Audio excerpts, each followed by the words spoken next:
Lévy sans interdit, comme chaque matin du lundi au jeudi avec Elisabeth Lévy. Bonjour Elisabeth. Bonjour Patrick, bonjour à tous. Alors Emmanuel Macron a donc recadré Elisabeth Borne après sa sortie sur le RN, héritier de Pétain comme on vient de le dire. Et donc vous voulez revenir évidemment sur ce recadrage, hein. Oui, alors c'est amusant, parce qu'Emmanuel Macron a employé presque les mêmes mots que Marine Le Pen. En privé, celle-ci estime que la stratégie antifasciste contre son parti, vous savez, F comme fasciste et N comme nazi, eh bien, elle pense que cette stratégie est ringarde, très années 80. Emmanuel Macron, lui, a trouvé la sortie de son Premier ministre naïve.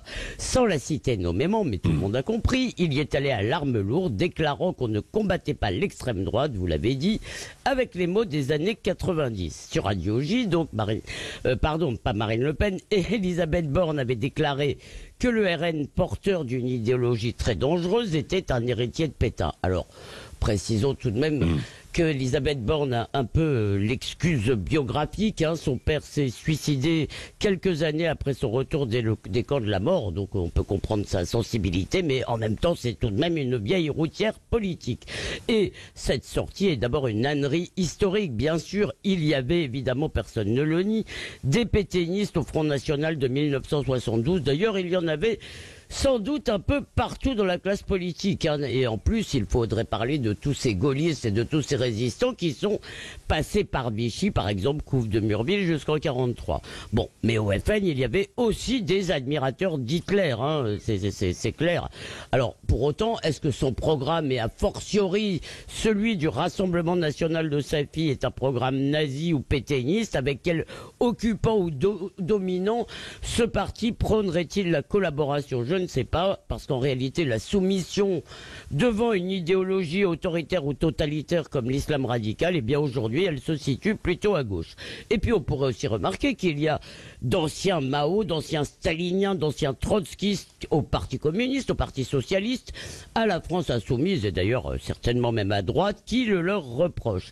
Enfin, on se rappelle, Marine Le Pen a rompu avec pertes et fracas avec son père après cet entretien à Rivarol, sans doute vous en souvenez-vous, où justement il en rajoutait dans la provoque pétainiste. Alors annoncer, comme on l'entend tous les matins, que Marine Le Pen c'est la même que son père, eh bien c'est juste imbécile. Bon, donc vous pensez qu'Emmanuel Macron a eu raison de la recadrer alors? Eh bien, 1000 fois raison, intellectuellement, on vient un peu d'en parler, et surtout politiquement. Vous savez, il y a un philosophe américain de l'après-guerre qui s'appelle Léo Strauss, qui a inventé la réductio ad Hitlerum. Pour faire taire l'adversaire, on brandit Hitler, et là, il n'y a plus rien à dire.